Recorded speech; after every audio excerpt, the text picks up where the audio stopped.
साऊथवेस्ट एअरलाईनचा जो अपघात झाला अमेरिकेमध्ये 17 एप्रिल 2018 झाला आणि प्राथमिक अहवाल कधी आला? 2 दिवसात आला.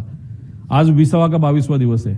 काल काहीतरी द्यायचं म्हणून काहीतरी फालतू त्यांनी दिले, त्यात सुद्धा मॉडेल त्यांनी चुकवलेलं आहे. मग हे जे काय आहे हे काय म्हणायचं की दादांचं एवढं महत्व नाही का?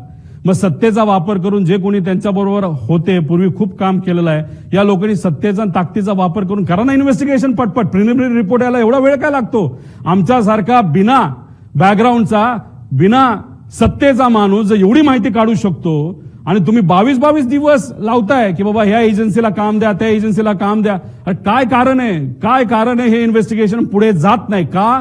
कारण कागदपत्र बनवले जातात. VSR कंपनी ही अडचणीत येऊ नये, नाहीतर त्या अपघाताच्या मागे जे लोक, नाहीतर जे डोकं होतं त्या डोक्याला वाचवण्याचं काम हे इन्व्हेस्टिगेशन एजन्सी करतेय का, असा प्रश्न लोकांना आता पडायला लागलेला आहे.